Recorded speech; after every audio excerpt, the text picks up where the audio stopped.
আসসালামু আলাইকুম প্রিয় দর্শক। অন্য মঞ্চের আলাপ চাইতে আপনাদের সকলকে আমন্ত্রণ জানাচ্ছি। থাম্বনেল দেখে নিশ্চয়ই থমকে গেছেন, কিন্তু সত্যি বলুন তো, থমকে যেতে পারেন কারণ কথাটা হয়তো প্রথম শুনছেন, কিন্তু অবাক হয়েছেন কি? তারেক রহমান $700 মিলিয়ন বা $70 কোটি ঘুষের বিনিময়ে রফা করেছেন কিছু প্রকল্প চীনের সঙ্গে। কোন কোন প্রকল্প? লালমনিরহাট বিমানবন্দর আধুনিকীকরণ, তিস্তা বাঁধ মহাপ্রকল্প, মংলা এসইজেড, যুদ্ধ বিমান ক্রয় ইত্যাদি। কবে হয়েছে এই রফা? সম্প্রতি চীন সফরে গিয়ে। ঘুষের টাকা দেয়া নেওয়া হয়েছে কি? আগে হ্যাঁ। এত বড় চুক্তি এমওইউ স্বাক্ষর হলো কোনো অগ্রিম পেমেন্ট ছাড়া? আরে একটা বউনি তো করতে হয়, আর বউনি ছাড়া কি কোনো কাজ হয়? এমন খবর কিন্তু খুব গোপনে হলেও উড়ছে বাতাসে। বিশ্বাস করবেন কিনা আপনার ব্যাপার। বিশ্বাসে মিলায় বস্তু, তর্কে বহুদূর। সত্যি বলতে কি, আমিও প্রথমটায় বিশ্বাস করিনি। পাল্টা প্রশ্ন করেছিলাম, প্রমাণ কোথায়? উত্তর পেয়েছিলাম, প্রমাণ বাংলাদেশের ইতিহাসে, প্রমাণ তারেক রহমানের পুরনো রেকর্ডে। অতঃপর খুঁজতে হলো বাংলাদেশের ইতিহাস, খুঁজতে হলো তারেক রহমানের রেকর্ড। বলছি সে কথা। বাংলাদেশের শাসকের বিরুদ্ধে ঘুষ নেওয়া ও আর্থিক দুর্নীতির অভিযোগ নতুন নয়। বঙ্গবন্ধু নমস্য ব্যক্তি, তার বিরুদ্ধে ঘুষের অভিযোগ ওঠার প্রশ্নই ছিল না। জিয়াউর রহমান সম্পর্কে অনেকে একথা সে কথা বলে বটে, তবে আর্থিক দুর্নীতি বা ঘুষ খাওয়ার স্পষ্ট কোনো অভিযোগ বা মামলা নেই জিয়াউর রহমানের বিরুদ্ধে। কিন্তু তারপর থেকে ঘুষ দুর্নীতির অভিযোগ থেকে মুক্ত এমন কোনো শাসক নেই বাংলাদেশে। খেয়াল করবেন, আমি কিন্তু চূড়ান্ত রায় দিইনি, শুধু বলেছি অভিযোগ। কে চোর আর কে চোর নয় সেটা বলবেন আপনারা।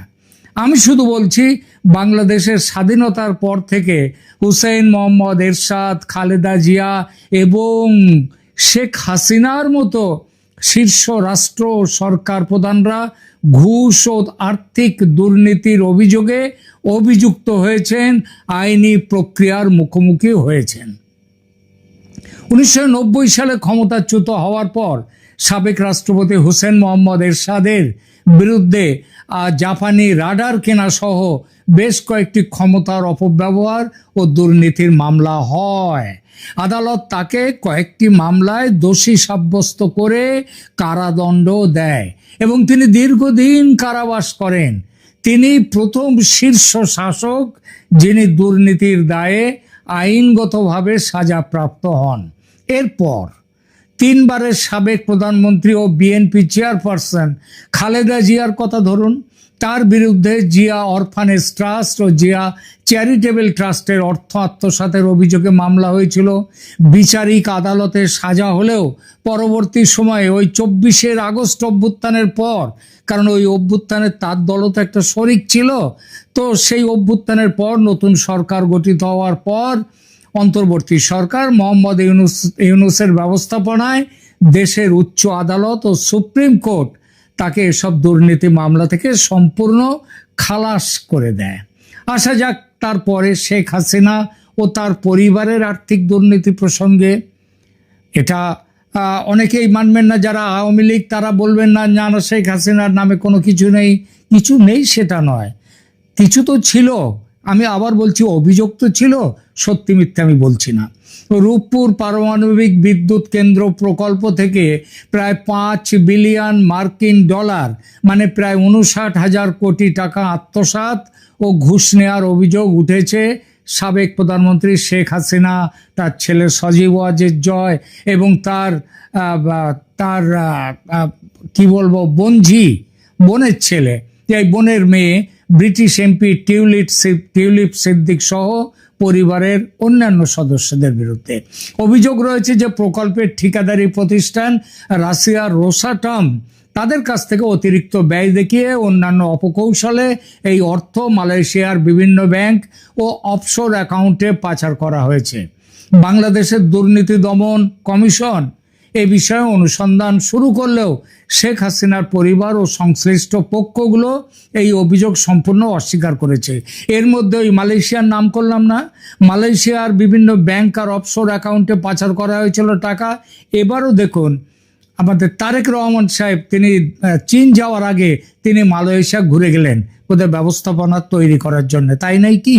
আপনারা এটা ভাববেন, ভেবে বলবেন। যাই হোক, বাংলাদেশের দুর্নীতি দমন কমিশন এ বিষয়ে অনুসন্ধান করলেও শেখ হাসিনার পরিবার ও সংশ্লিষ্ট পক্ষগুলো এটা অস্বীকার করেছে। এছাড়া রাশিয়ার পক্ষ থেকেও এই $5 বিলিয়ন ঘুষের গল্পকে ভিত্তিহীন ও গুজব বলে জানানো হয়েছে। এরপরেও আছে শেখ হাসিনার বিরুদ্ধে পদ্মা সেতু দুর্নীতি ষড়যন্ত্রের অভিযোগ উঠেছে, সেটা কিন্তু পরবর্তীকালে সেই অভিযোগের কোনো ভিত্তি পাওয়া যায়নি বলে মামলা খারিজ করে দেয় কানাডার এক আদালত। এছাড়া মেট্রো রেল ও মেগা প্রকল্প, ঢাকা মেট্রো রেল সহ বিভিন্ন বড় বড় অবকাঠামো উন্নয়ন প্রকল্পে অতিরিক্ত ব্যয় দেখিয়ে কস্ট ইনফ্লেশন করে টাকা নেওয়া হয়েছে ইত্যাদি বলা হয়েছে।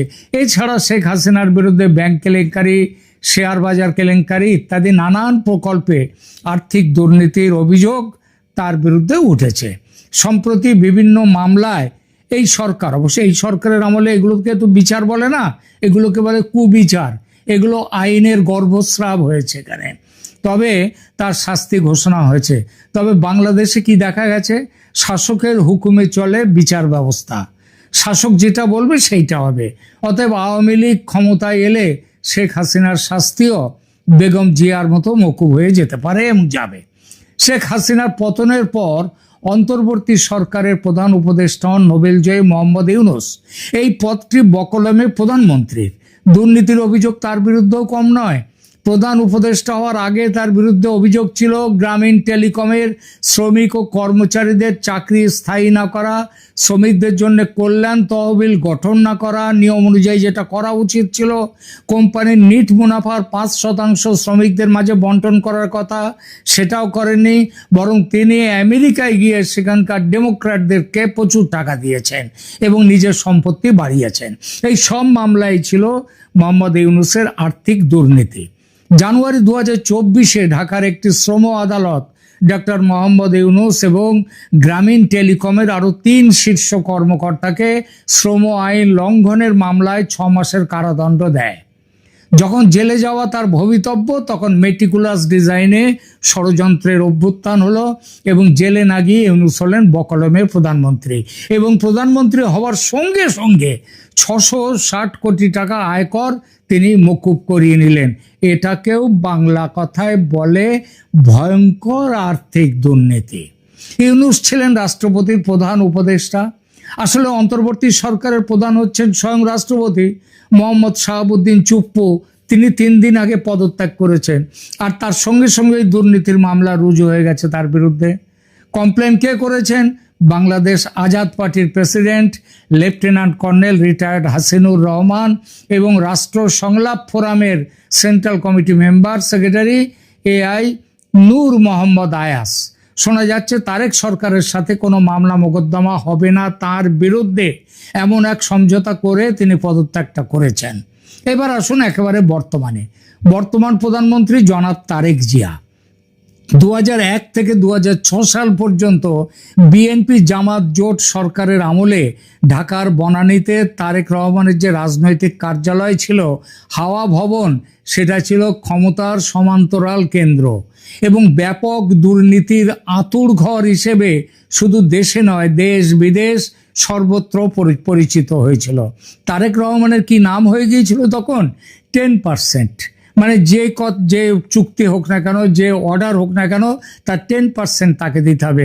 আরেকজন 10%-এর নাম বাংলাদেশের বর্তমান বাবা পাকিস্তানের, সেখানে রয়েছে, তার নাম হচ্ছে বেনজির ভুট্টোর স্বামী আসিফ জারদারি, যিনি এখন পাকিস্তানের প্রেসিডেন্ট।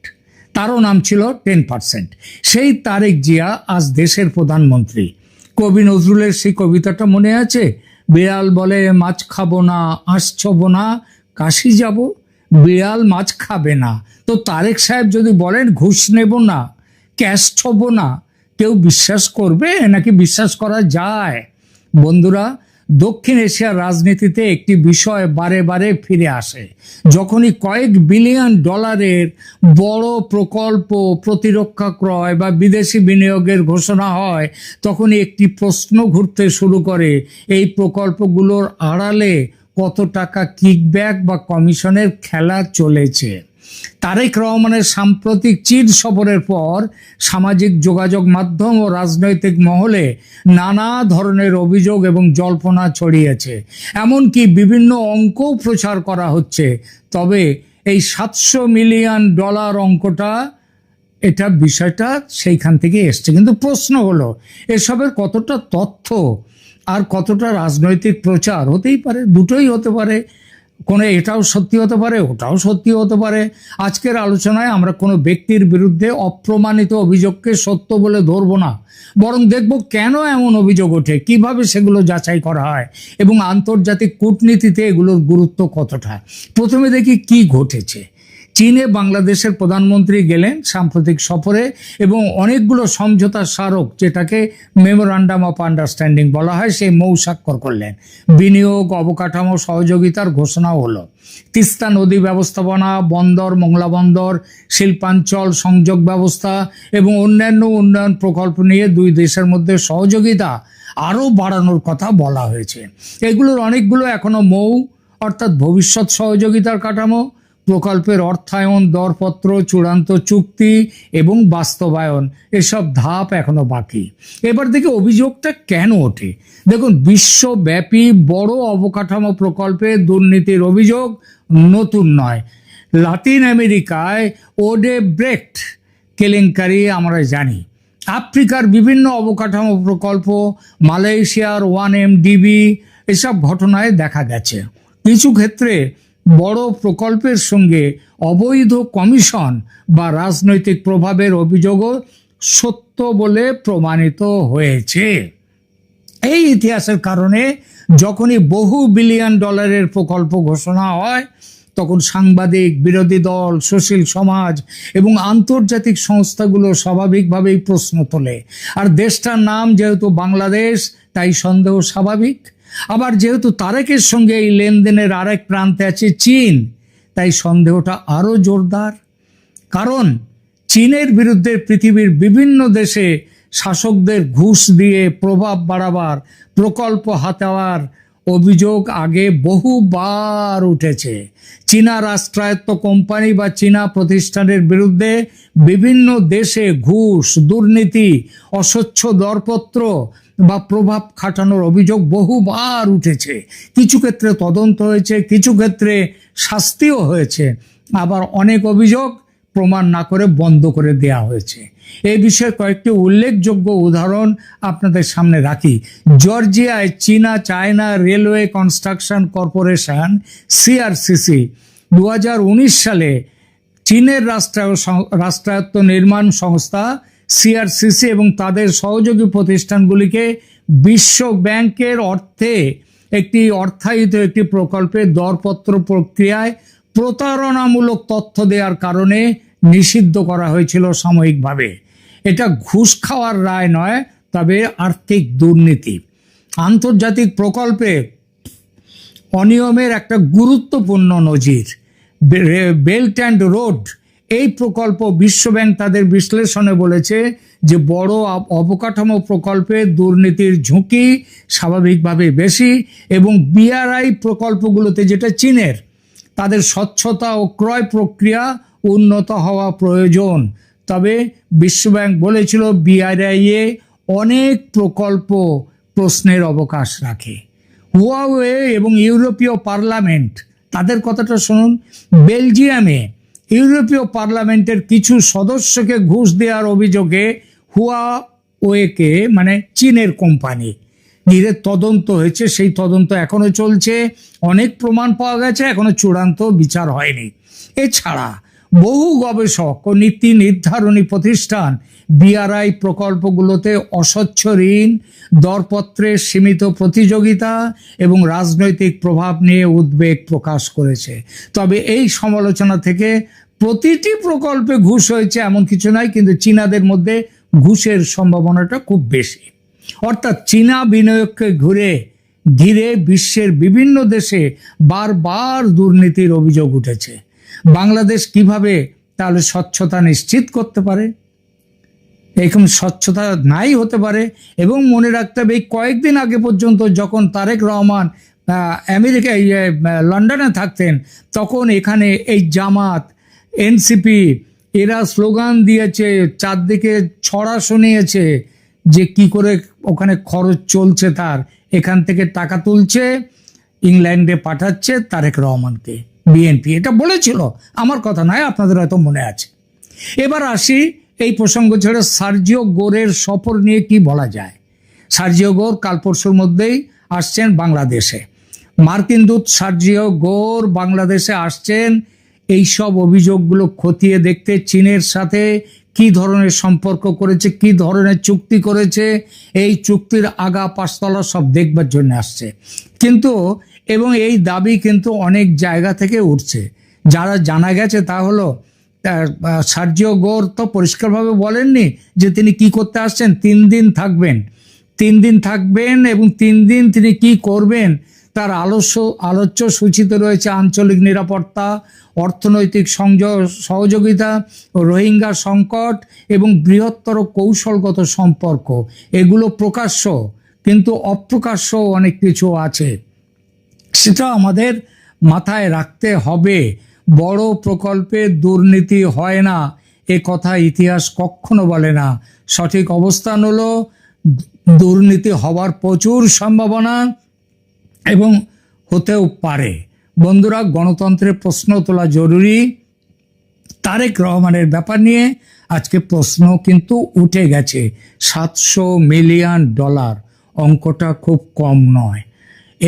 এই অভিযোগ পরে প্রমাণ হবে, কিন্তু দেশটার নাম যেহেতু বাংলাদেশ, তাই শেষ পর্যন্ত বিচার কোথায় গিয়ে শেষ হবে, কার কথায় বিচার কোথায় দাঁড়িয়ে যাবে, এটা কেউ বলতে পারে না, তাই না? আজকের মতো এখানেই রাখছি। কেমন লাগলো আমাদের আজকের এই প্রতিবেদন বলবেন, কমেন্ট করবেন এবং শেয়ার করবেন ভালো লাগলে এই প্রতিবেদন। এবং অবশ্যই যারা এখনো সাবস্ক্রাইব করেননি তাদেরকে বলবো সাবস্ক্রাইব করতে।